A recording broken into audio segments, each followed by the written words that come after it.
Would have been a great day to have Catherine on.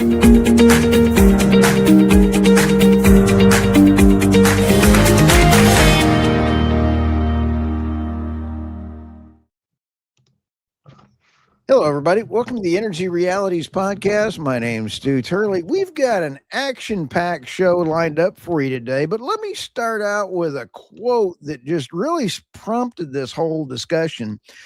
The Germany energy transition has so far cost around 1,000 billion euros, and I think that's about $1 trillion. What has it brought us? Absolutely nothing. This is from the Evonik CEO Christian Kaufman. And I'll tell you what, that is just amazing to me. Welcome, Dr. Nemeth. How are you today? I'm doing well, thank you. So good to see you guys. Chipper in the morning. A chipper in the morning is actually a good thing because I like using a wood chipper to get rid of evidence. Hey, of cutting down those trees, right? Oh, yeah. You got to love that. Mr. Blackman, and how are you today, sir? Oh man, I'm just like a pig in slop. It's just a wonderful day in Texas, and I'm happy to be here. Like a politician getting a donation? What was that? Same thing. Same thing. Okay. A gopher in soft dirt, all that stuff.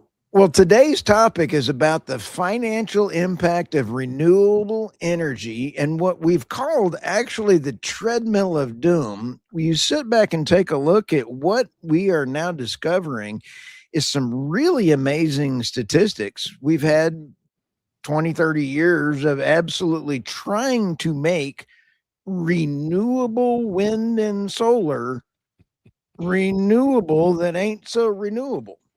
Dr. Nemeth, I'll kick this one off with you. Oh my gosh. Okay, so here's this ugly baby on your doorstep. On my doorstep. Well, I guess it depends on how you define renewable, because someone, I forget where it was, I was circulating it. They did this amazing analysis of what the cost is, the overall cost of a nuclear power plant versus coal versus natural gas versus wind and solar, in terms of how long the building lasts and for its production versus having to recycle it once it gets decommissioned. And nuclear, it was like the best out of all of them because you can keep it for so long, versus wind and solar that has to be decommissioned more frequently than, say, coal, natural gas, and nuclear. And so it becomes, what happens with the decommissioning? And we've all seen the kind of terrible um, decommissioning aspects in America, in Canada, where they're just buried. Or, the wind turbine blades. They can recycle the towers and parts of the nacelle and whatever, but the blades, which are enormous because of how they're constructed, there are all these different resins and whatnot all melted together. It creates a problem and how you get rid of this. And so they've been trying to develop technology for 20 years on how to recycle it, and it really doesn't work. So one of the interesting things is that the EU, because they're leaders in all of this stuff, they're leaders in creating laws and rules and regulations. So they have very strict rules for what they call extended producer responsibility. So by this year, they were supposed to collect 65% of all of the turbine stuff that has to be recycled. I think upwards of 85% or whatever. So they have these regulations, and they're very strict and whatever else. And there's bans on burying the blades, like, because in America you can bury them, but in Europe you can't. But in any event, they said you must be able to recycle this or whatever. And um, they believe it's about 37.5% has been actually collected of the turbine blades. And they have no idea precisely how much has been recycled. So one study was done where they analyzed what happened to the blades that were supposed to be recycled or whatever, and they took them apart, and then they were exported. And the solar panels were kind of taken apart in different components, and they're supposed to be refurbished for secondary use or something. And they were exported. Nobody knows really where they went, what happened to them at their ultimate destination. And of course, the solution presented in this research was we need digital tracking of every Oh, of element, course. Yeah. Yeah. right, of all this stuff, so we could see where it's going and what's Just get happening to it and so on, flock cameras on the ships where that they're being shipped on. right? Yeah. Right. Oh, So, David, but you when said put flock cameras on the blades. Why not? We have everywhere Nice. else. why not? Well, actually, they want to do digital tagging, Oh, so even they'll better.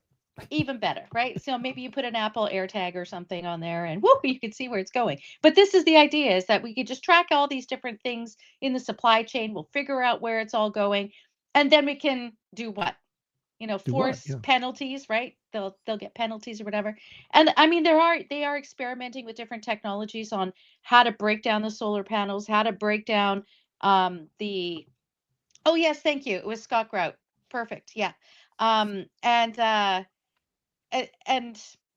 it's always been 5 years away, or it's just around the corner that we'll have this technology. And it's been. I remember researching this, how they're recycling it about 10, 15 years ago. I still haven't seen any improvement really in rolling this out on a commercial basis, all experimental. So yeah. I Sure. wrote 2 articles and I could not find any of the information. And this goes back to the same thing. I've been finding the same problem in the United States. And I found in the United States that after 3 years, nameplate upgrades, let me say this in the Mike Myers way of going, nameplate upgrades. I almost want to do a Joe Biden nameplate upgrades. And that would be their maintenance. When a turbine would fail, they would do a nameplate upgrade when subsidies were available, and bam, all of a sudden they'd have a repair crew out there under a different financial thing. Try to get records on that. But what happens is I found 8 years, every 8 years across the United States, wind farms cause, guess what? Ratepayer increases at the utilities without fail. Wow. I had no idea. No idea. Go figure that number out. Anyway, I had fun trying to figure that out. And the EU is actually sitting there going, we've got to renew and recycle. You've got one company that I found that is looking for funding. And let's go take a look at that company. ROSI or Rossi, long-term wind industrial in the Braden-Württemberg area. And they only do 1,700 tons per year, adequate for today's modest volumes. You're talking that's only 1% of the garbage that's coming out of these things. Yeah. Yeah. Incredible. Modest. Yeah. But hey, Ørsted says you can recycle between 85 and 95% of the wind turbines. Well, you Nope. can, just like you can recycle all of the aluminum cans. You can You do can. that, Yeah. but you don't. And why don't you? Because there's no demand for it. There's not enough capital to invest in the cost it takes to do that, right? I mean, these companies, Ørsted would go broke if it had to recycle all Yeah. that stuff, if it was forced to recycle all that junk that, got dumped into the ocean last year off Cape Cod because of that collapsed blade on one of their projects. But, they lobby the hell out of every government they work with not to be required to do that, because if they are required to do it, they can't afford to put up their projects, right? And ratepayers wouldn't be able to afford the electricity rates they'd have to pay to pay the pass-through costs, which the ratepayers always end up bearing. And the process Tammy described up front is so classically bureaucratic, right? Bureaucrats always have another solution for every problem that they create. They create Yeah. the problem, then they come up with a solution, and that solution creates 6 more problems, and then they come up with 6 more solutions to those 6 problems, and now there's 36 problems they have to come up with a solution for, right? And so they love that because it just expands their sphere of influence and gives them job security. This happens all over the Western world. And it's one thing that China has done a really good job of avoiding because they're a communist government, the kind of which the Democratic Party now wants to implement in the United States, and the kind of which is frankly in control in the UK. And so it's this self-expanding process that's all about. It's not about the environment. It's not about climate change. It's not about controlling emissions. It's about controlling us. That's all it's about. It's all it's ever been about. And frankly, they're winning, and they continue to win, even though, things have changed a little bit since the second Trump administration took office. The tide has slowed a little bit, but, they're still winning. And yeah, I don't know how we get out of this vicious cycle because it is pretty self-sustaining at this point. That's my What do rant for you today. Well, what's interesting is when we talk to ratepayers, right? And no one wants to pay more for their electricity and for the infrastructure. And I'm wondering, I don't know this, and I should know it, but I don't at this moment. But is the decommissioning cost for coal power plants, natural gas power plants, nuclear power plants, is that factored into the amortization of the lifetime of the facility? Do you guys know? Sure. Nuclear, In the yes. United States, it Coal, is. yes. Natural gas, oil, yes, of course, but not for renewables because there's no requirement for them to do these things in the United States. In Texas, I can't even identify which regulatory commission would even have authority to force wind and solar companies to properly retire their installations in this country, Hmm. dismantle them and retire them. And I think it's the TCEQ, but you talk to people at the TCEQ, they don't know. They're not doing anything about it. And so in reality, these things are all going into landfills in Texas. And we got a court order, thanks to our attorney general, a few weeks ago, requiring the company that's got that gigantic wind blade landfill outside Sweetwater to do something better with it. But Yeah. that's a very isolated situation. That's one of dozens of those things in West Texas now, and Yeah. they're all over South Texas too now, because we've stupidly built all these wind decks along the Gulf Coast, and the state government is just negligent, and they just are. They're not doing their job related to these monstrosities that are just creating this enormous environmental disaster, this slow rolling thing in Texas. And Texas is just one of 50 states that are doing the same thing. There isn't a state in this country that has appropriate regulations requiring these developers to properly retire their equipment when the life of their projects expires. And so, as Stu, I think, what did you calculate the total bill for that right now already is? for Eventually? wind only is $89 billion. Yeah. And And we're in the early stages of it, right? Still. So it's, but no one wants to take responsibility for it because when you do, you get pummeled by the media that loves wind power and is basically in the pockets of the wind power companies. And so it harms your ability to get reelected in your next campaign. So nobody really wants to take responsibility for making sure the public is protected from the eventual disaster that's coming to all of us. Dr. Neiman, I want to ask you this. I want to bring this to the stage for our podcast listeners. I'm going to bring to the stage you just shared this, and our great Catherine Porter. We've got to get her back on the podcast. Britain faces a higher risk of blackouts as national grid operator changes rules to hit net zero targets and save money.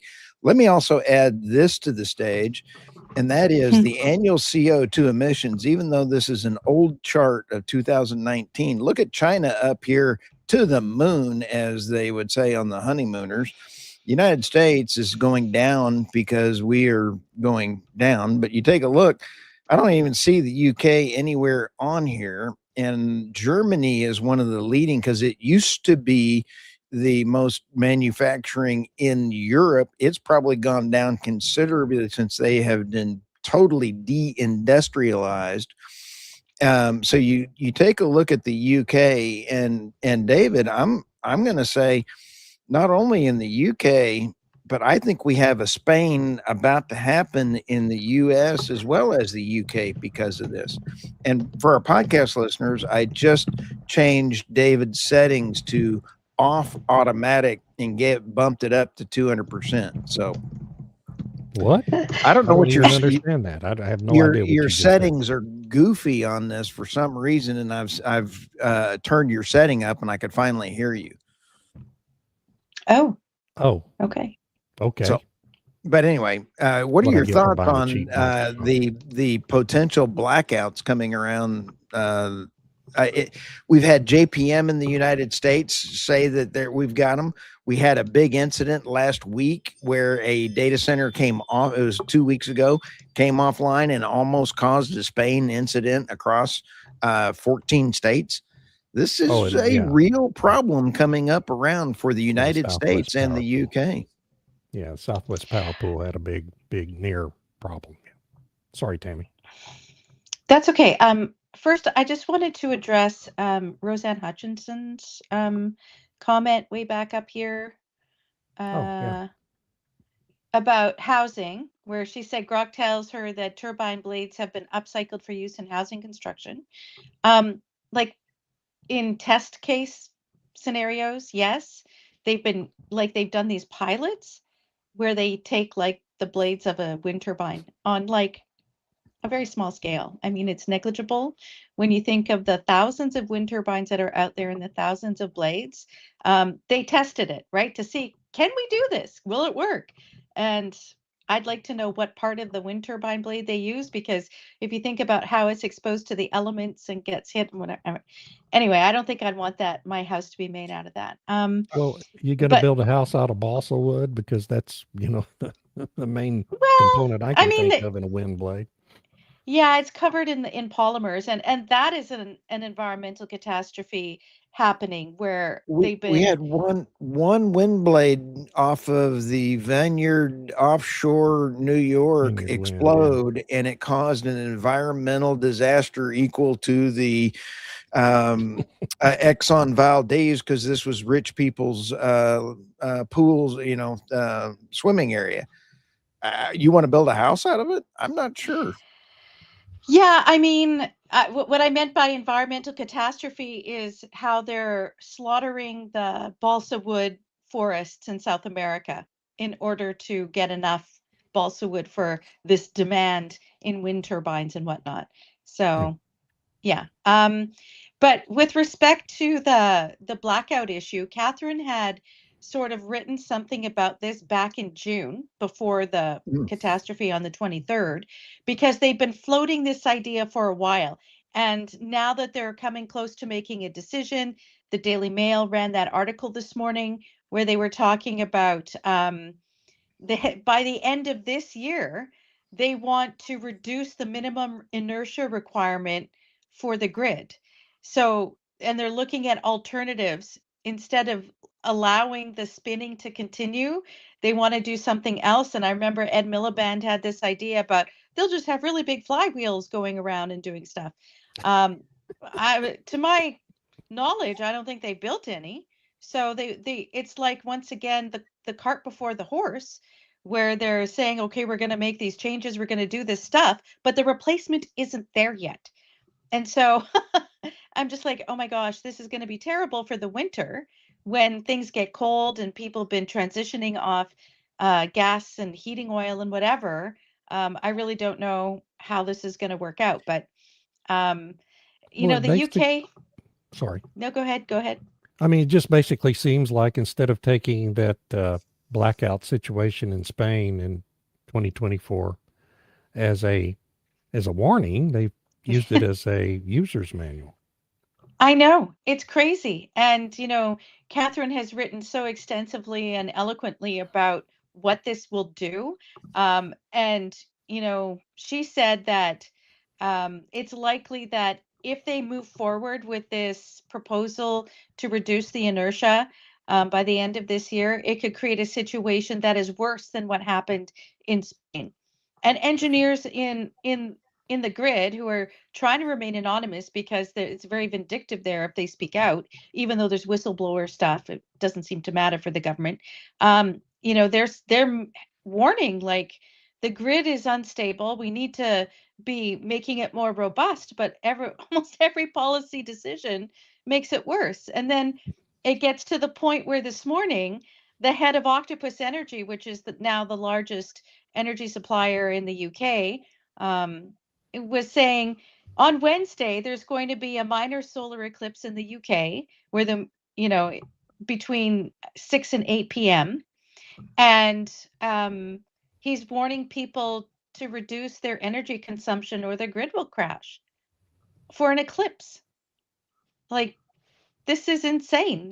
We're supposed to be a modern, industrial, technological society, and they're telling people to reduce power usage because solar has become this part of the grid that can't. That if there's an eclipse, which does happen, apparently they can't plan for it except to tell people to use less energy. Wow. Yeah, that's not a positive commentary on the We need to reliability get of the grid. the great Catherine Porter back on because when you have JPM, you have several of our in the United States warning the grid could care less about your feelings. They need to actually, the grid needs to run the WNBA in the United States, and the grid needs to actually not care about people's feelings. And because if you have two things, if you have a grid imbalance of less than a few seconds, you lose everything out of that synchronicity, asynchronous. If you Yeah. have fiscal irresponsibility, you get blackouts. So you get fiscal irresponsibility, you get blackouts. If you get a loss of a 50 hertz system in Europe or a 60 hertz system in the United States, you get blackouts. And I'm seeing warning signs across all industries because we have too much wind and solar. Yeah. Well, and let's be clear, this isn't just happening in the UK and other parts of the world. It's also happening in the United States of America. The Institute for Energy Research over the weekend published a excellent expose about a loophole in the One Big Beautiful Bill Act that failed to repeal the tax credit for building battery storage from the Yeah. IRA. Like it did repeal credits for wind and solar, but it didn't repeal the battery storage credit. And this loophole is allowing the wind industry to continue to build all these onshore installations as long as they are building a battery backup storage of equal capacity to go along with it.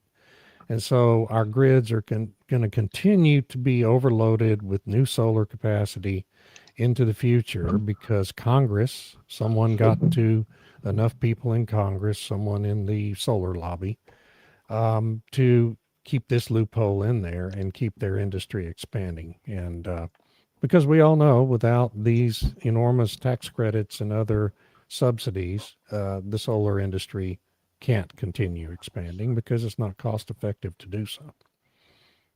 Really bad deal. Anyway, if you're not Yeah. familiar with the Institute for Energy Research, here's a little commercial for them. You should go to their website and because they have tremendous stuff every week, 7 or 8 new articles and analyses that really open your eyes to the stupidity of the federal and state governments in this country. Yeah. Aslan Pilot Car 4450 had a statement here that flywheel motor generators are used for stabilization but not scalable storage.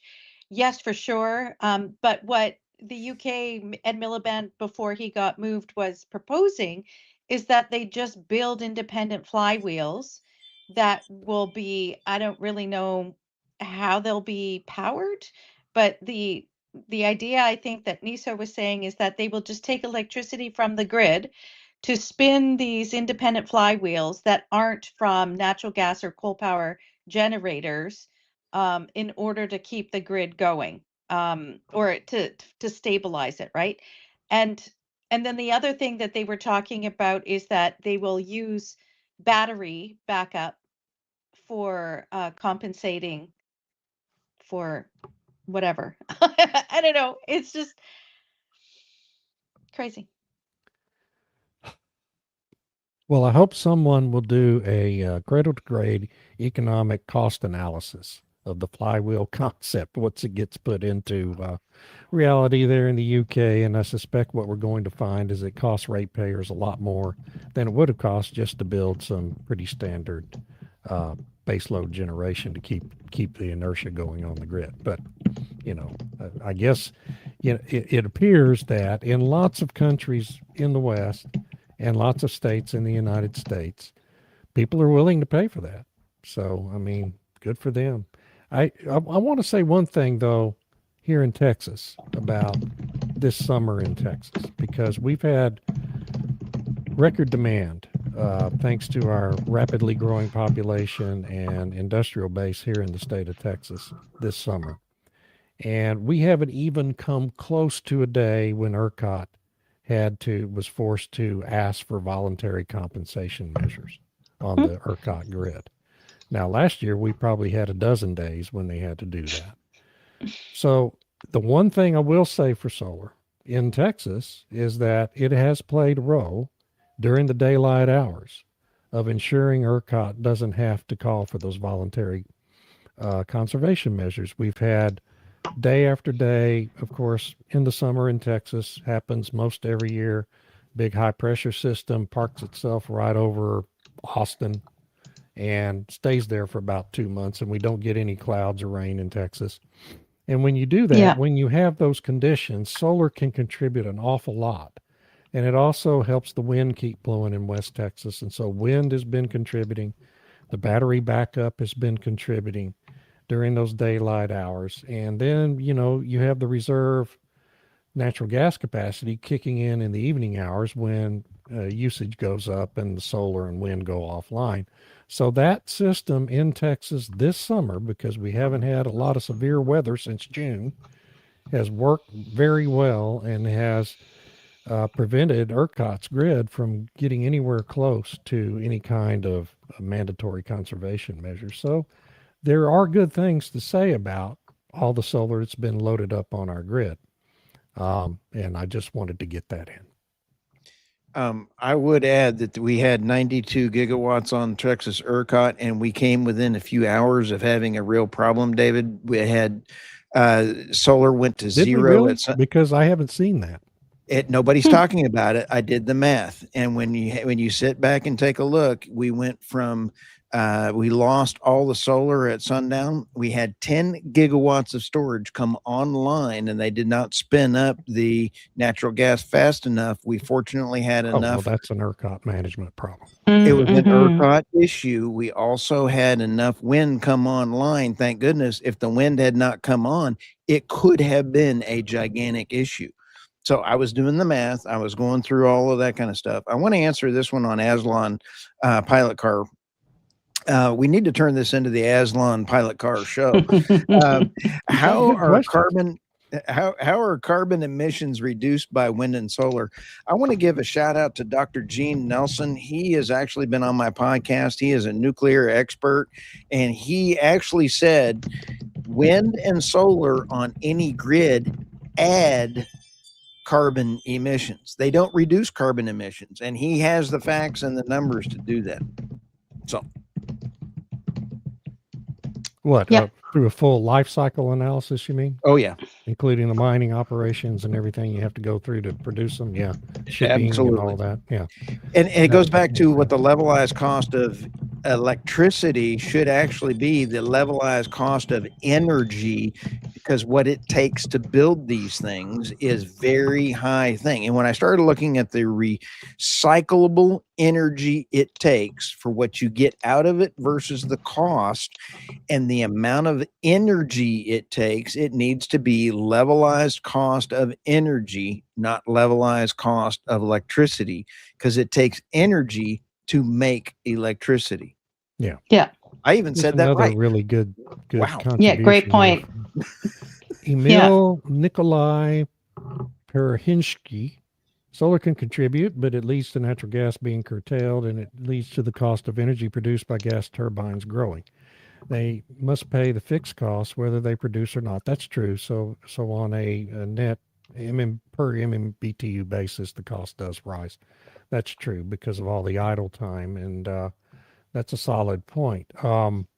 But it just leads me to one other point I'd like to make here, and that has to do with data centers, which is the fastest growing segment of the U.S. economy and probably in many other Western countries right now. All you need to know about the real true lack of utility of wind and solar is that these formerly woke data center development companies, which are the big tech companies like Meta and Amazon and all these, Google, left wing oriented companies who came into that business with the full intent to power their data centers with wind, solar, and batteries exclusively, are almost all using now either natural gas, nuclear, or coal to power their data centers.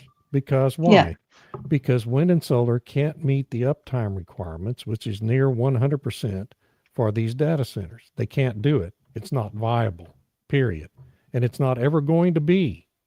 Doesn't matter. Doesn't matter how you advance the battery technology.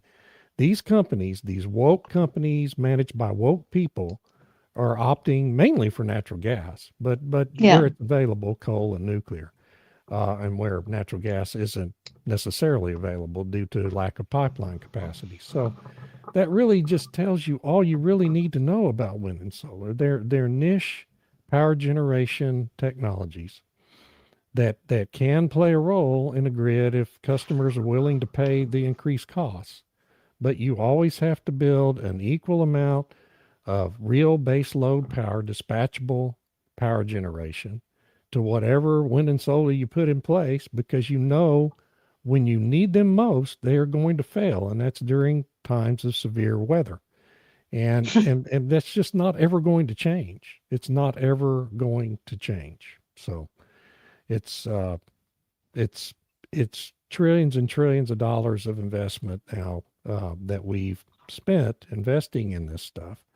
And I guess it's been good for the fossil fuel industry because that's also trillions of dollars we spend in investing in building an equal capacity of natural gas, coal, and nuclear. So the fossil fuel industry isn't complaining about it. Yes and no, right? I mean, with respect to the grid, natural gas, of course, helped fund the fight against coal and to Yep. demonize coal, not Yes. expecting that the activists would then turn and put them next on the Oh, chopping we all block. knew they would. We did Yeah. expect it in the United States. But now, of course, the industry is happy because the reality has sunk into these tech bros that reliable energy is important and wind and solar aren't reliable. And okay, even if you build all those batteries, how many batteries do you need? What and how much space do they take? And then if you look at what's been happening in California, and I don't know why California is so bad for these places just spontaneously combusting. Um, and I don't know if it's something to do with the type of people there or just how they put it all together, that there were mistakes made. I know that the installation of different forms of solar panels in the UK and the batteries, quite often they're installed incorrectly, and which is why we had a hospital burned down because they were, encouraged to install solar to help offset energy costs for the National Health Service, and they were installed improperly or whatever, or they overheated in the heat and burned down the hospital. So, the industry, the oil and gas, the hydrocarbon industry is happy now. I don't think they were so happy about, 4 years ago when everything was Green Deal, Green New Deal, and everything. So, No. very, it's interesting how things change.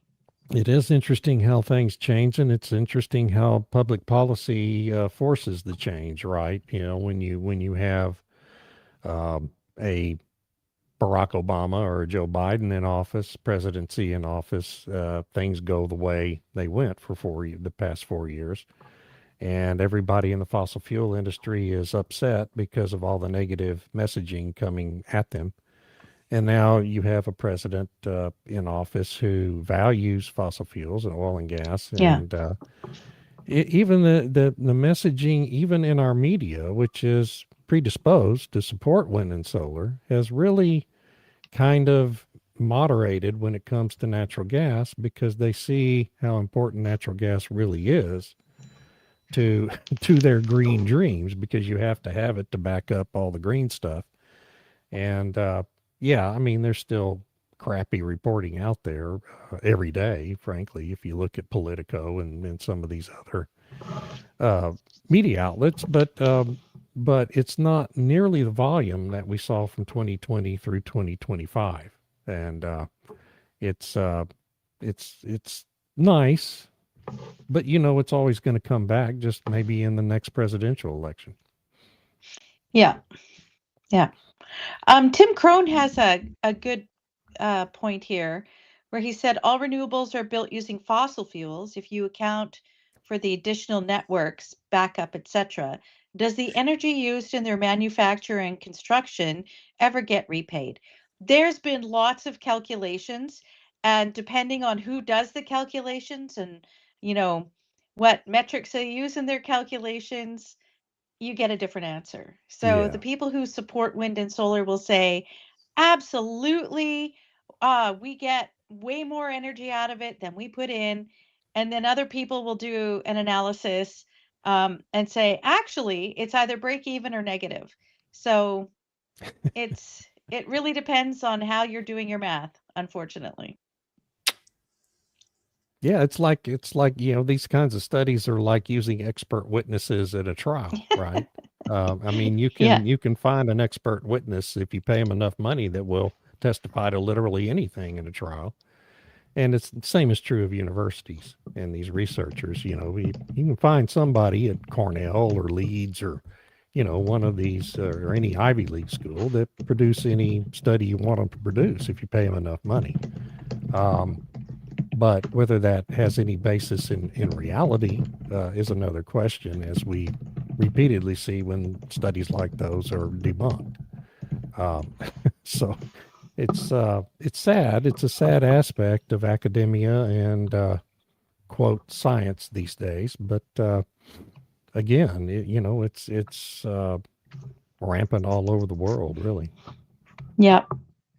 So the one thing I think the key point for today is on the financial treadmill. Nuclear power plants can last 80 years, and you sit back and kind of go, that's kind of nice. They only take up a postage stamp. When you take a look at a map, you have to zoom in on it and go, yeah, that's a nuclear power plant. Now, the nuclear power plants need water based on how they are done, and it's going to be a little bit of an issue for, excuse me, a lot of the ones that now have some rivers drying up, kind of like the Danube and some of the others that are like, oh, nuclear power plants need water. But when you sit back and take a look at the treadmill, have you all heard the experts, the John Kerrys of the world and all those folks saying that this is now renewable and it's a sustainable? How is this sustainable when we've spent $10.3 trillion to get here and we've only gained 3% energy? I don't understand the sustainable part of this. David? Well, I mean, I think my answer is obvious. It's not sustainable. I don't think that would surprise anyone that I would say that, but it's true. And we'll probably spend another 30, 40, 50 trillion dollars before, people begin to realize it. It just is what it is. The laws of physics haven't been repealed. They're laws for a reason. They're not suggestions. And I mean, this has all been obvious for decades. Okay. I mean, it just has. And it doesn't matter. You can't just wish for something that's not viable to suddenly become viable. You can wish in one hand, as my daddy used to say. Anytime I would say, I wish something would happen, he would tell me, you can wish in one hand, spit in the other one, and see which one fills up faster. But Well, you the can't other one's wish going to to fill play up in. faster. You can wish to play in the WNBA. Yes, you I can. wish I could play in the WNBA. I don't, but yeah. I'm just kidding. I would have a blast. I think it'd be absolutely a hoot. Yeah. Well, so apparently there's some. Yeah. Okay. I'm not going to say anything. I'm Never done. mind. No, I'm we done. just need to move on. It was supposed to be a 2.5 second joke that didn't go anywhere. Sorry, but I wish I was a windmill. You sit there and kind of go, wait a minute, I want to be sustainable, but nobody can tell me that. Yeah, messy times. We love messy times. I think this is one of the Sure. greatest things in the world, and I think Yep. the funniest thing about the WNBA right now is Caitlin Clark and Sophie Cunningham are increasing the overall pay for everyone, and they're still mad at them. I don't get it. And everyone hates them for it. Yeah, it's amazing. Yeah. Go figure that out. Incredible. Doesn't that sound familiar? It really does. Oh yeah, oil and gas keeps the lights on, but we hate them. But we Yeah. hate them. Yeah. Oh, you're talking about just to go step back a little bit. You were talking about the whole wishing and whatnot. But Stephen Hines had a really great piece a few months ago where he calls it green wishing, and I think that's really brilliant to describe it in that way. Or perhaps it was from Master Resource. I'm not sure, but they talk about the concept of green wishing, where you get all excited about the potential, and then you become deluded about that potential translating into reality and being commercially viable or whatever, or even in with respect to the grid, that somehow this is a magic bullet that will make everything better. But the reality is that it makes things unstable and expensive. At the same time that the policymakers gaslight the public and saying, actually, your bill's cheaper because of all this. And this is what we get in the UK. Your bill's cheaper. It's like, but I don't see it. But it it really is. isn't. Yeah. But I think part of it goes back to the idea of what are the priorities of our leadership? What are the priorities with respect to energy, the grid, how we're going to do things? Because unfortunately, the priority for the past 30 years, I would say, has been this idea of global warming, global cooling, climate change, whichever term you want to use that supports the viewpoint, and net zero. Net zero has been something since about 2015, 2016 with the Paris Agreement. And so if that becomes your priority, then it's like the reality goes out the window because everything has to align with that priority. And this is one of the reasons why the UK is off the rails, Canada is kind of going off the rails, Europe is definitely off the rails. And as we talk about here on the Energy Realities podcast, at some point, the reality has to hit home that this is not the way to go about doing things, that it actually makes life worse and more expensive for citizens. And I think it's really important for citizens to become involved, get involved in your local community, your local councils or whatever, just to make the reality argument and to help bring more energy reality to your community. That I is like a what you just wonderful said. That point. was great. Yes. And I want to combine that with Aslan Pilot Carr's comment here to say something about Corpus Christi. Need water isn't the same as use water. Water is endlessly recyclable, and we've had a wonderful example of that here in Texas this summer. As recently as March, Lake Corpus Christi, which provides the drinking water for the city of Corpus Christi and other surrounding cities, including my birth city of Beeville, um, was sitting at 8% capacity because of a longstanding drought. And this is Texas historically Yeah. has had this cycle of droughts and then severe weather replenishing the rivers. And so the one example of severe weather we have had in Texas this summer took place west of San Antonio over the riversheds of several rivers, including the drainage areas of several rivers, including the Nueces River, which feeds Lake Corpus Christi. And it hellacious amount of rain, like 30 inches of rain in just a couple of days, fell on that watershed. And so that was in late June when that happened. And Lake Corpus Christi was sitting at 12% when that weather event took place. And so I told a friend a week later, well, that flooding event is going to fill up Lake Corpus Christi. And he looked at me like I was crazy. This morning, it took a month for all that flood water to get down, start refilling Lake Corpus Christi. This morning, Lake Corpus Christi is at 91% capacity. Wow. Yes, water is recyclable endlessly. This is the history of the state of Texas, the Colorado River, the Brazos River. All these rivers are replenished by what? Mainly by, usually it's a tropical storm that comes in around Brownsville and goes up around, curves northward on the other side of San Antonio and just floods all those rivers. But it's also this kind of a weather event that came in from the Pacific Ocean on a front. And so this is the Rhine is a great example in Europe. The Rhine's been this low before because of droughts. You're eventually going to have severe rains that refill the Rhine too. I mean, this is how life works. It's how the earth works. It's how our environment works. And people in the left-wing climate change movement used to be populated by environmentalists who knew this, okay? But that all changed over the past 20 years, and that movement is now populated by environmental ignoramuses who obsess about plant food in the atmosphere. So I just wanted to point that out. It was a great comment, Aslan. Groucho Marx, this is from Messy Times. Groucho Marx said at all times, "Who do you believe, me or your damn lying eyes?" Speaking of damn lying eyes, I loved, who was it on Mel Brooks, the comedian?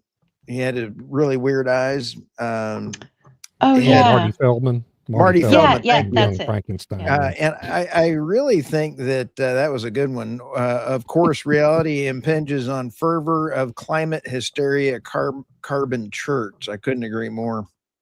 Yeah. Aslan Pilacar says that no PE panel or wind turbine was ever built using the output of a PE panel or wind turbine. It's not sustainable. What a great point.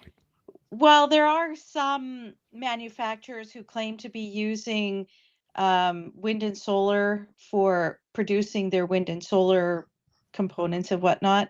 But it's interesting. But don't we inevitably find out they're backed up by diesel generators in reality?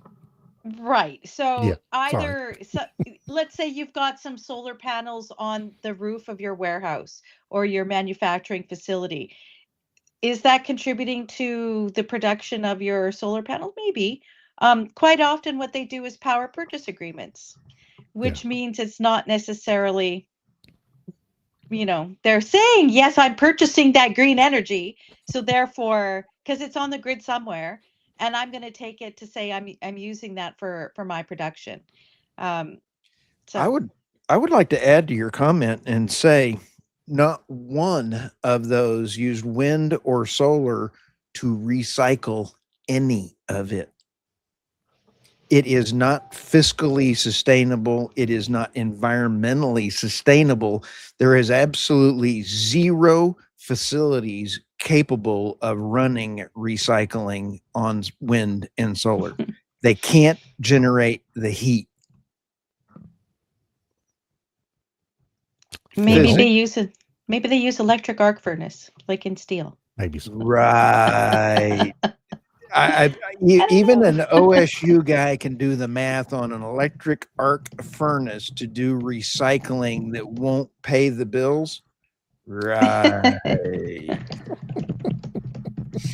So I'm gonna put a wager on that one that there's absolutely zero recycling done by wind and solar, powered by wind and solar. Is that absolute zero or just net zero? Ooh, snap! That was great, Hmm. David. Oh, That snap. was good. Another one from Aslan Pilot Car 4450. Get the full name You know, out there. Don't forget that Elon Musk is a supporter of battery storage. I, Going to Stu's Yeah. point, you know, nobody's recycling anything using batteries either. And no, he doesn't fly spaceships with batteries, does he? no. Uses good old methane.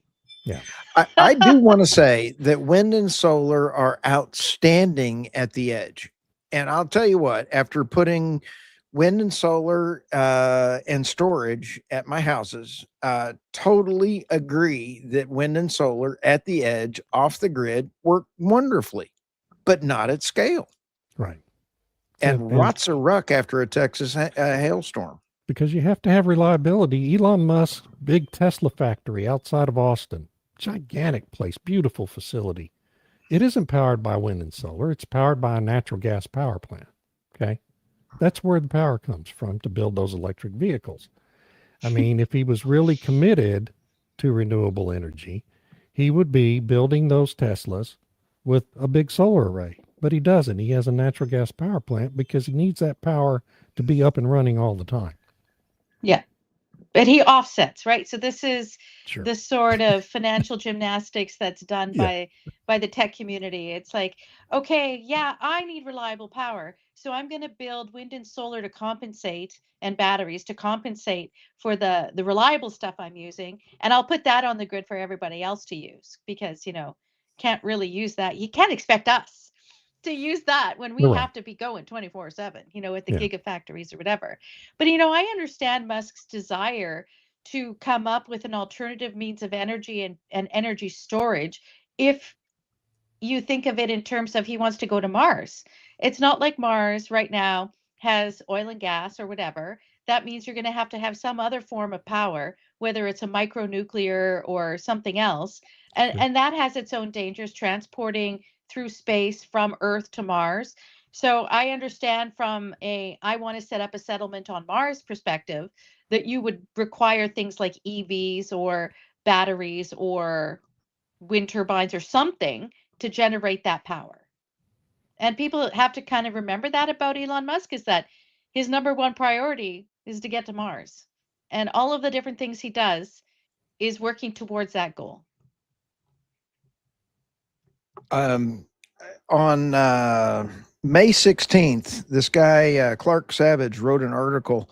UN climate panel quietly admits its doomsday climate scenarios were implausible and how much money has been spent on net zero because of lies.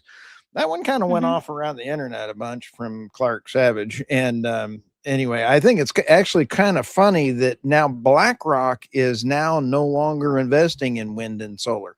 So you have the UN admitting net zero is kind of like, and then you have BlackRock actually putting their money back in and around. It's like, what's going on with that? No, I thought BlackRock they created a new consortium fund where they are investing in that. There was an announcement last week. Larry Fink was asked over the weekend, said, "Are you investing in wind and solar?" And he goes, "Why?"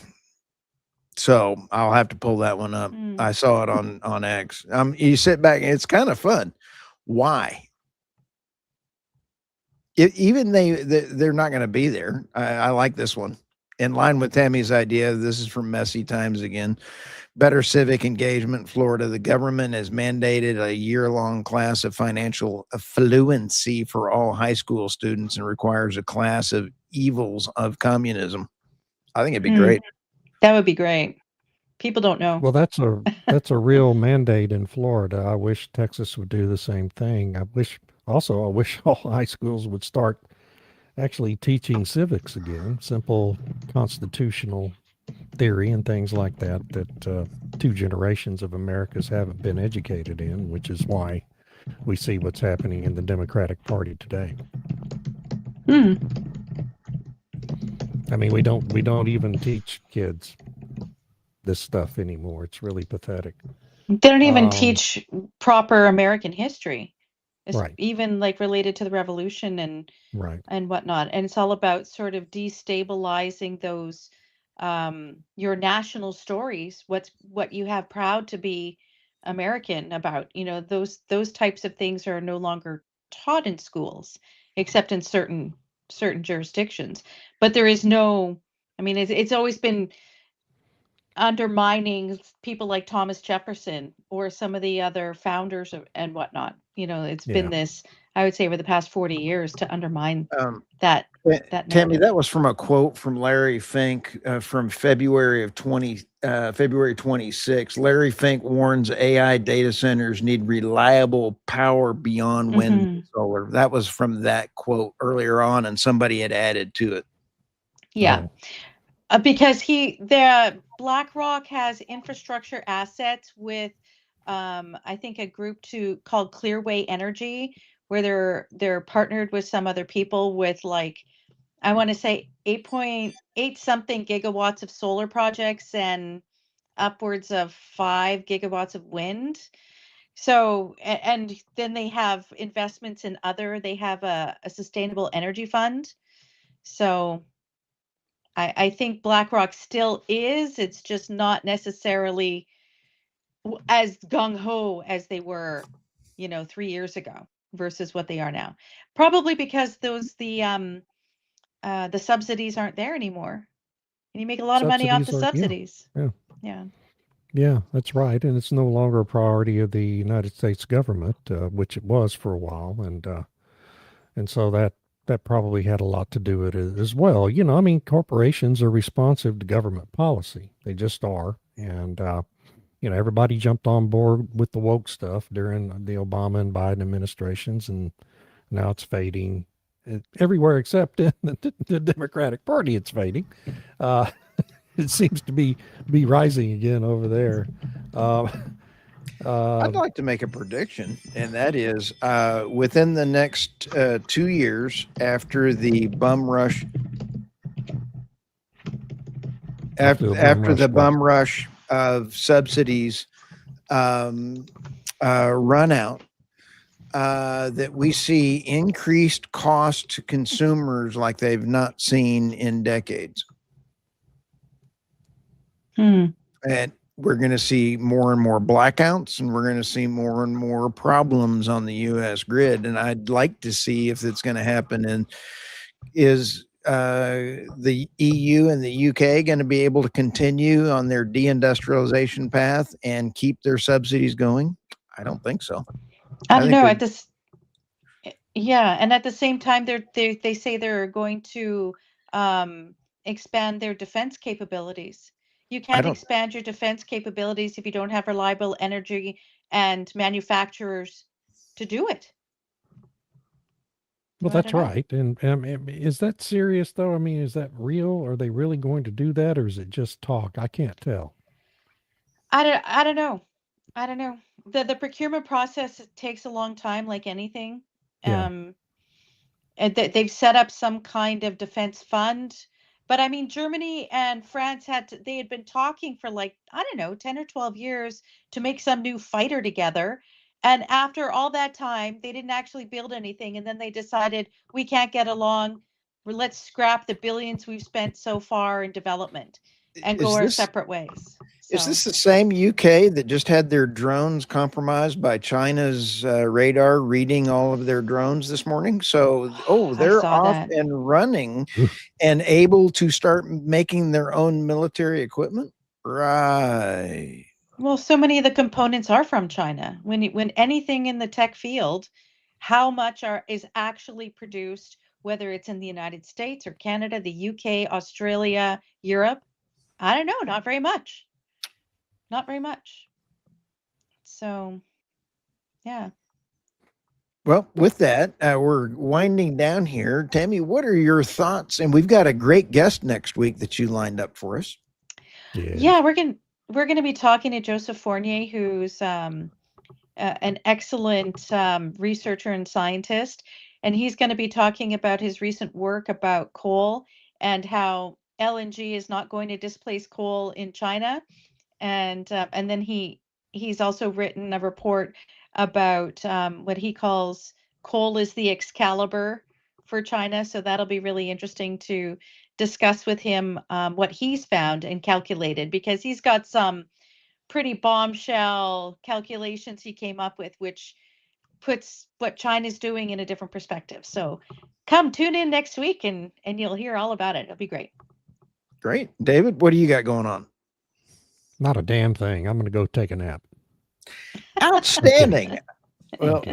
with Well, that, I I do appreciate all the great comments and everything from everybody that we've had. I've got Doomberg live tomorrow, so I'll tell you what, Woo! it's going to be a lot of Yay. fun. I've got also David, you and I have another one with Trisha Curtis is later in the week, and tomorrow we've got afternoon. yeah, lots of great things coming around the corner. So with that, like, subscribe, go to the Nemeth report.substack.com, go to blackman.substack.com, or go to theenergynewsbeat.substack.com. So with that, like, subscribe, share, read this to your pets. Thanks. Have a great time. Adios. Bye.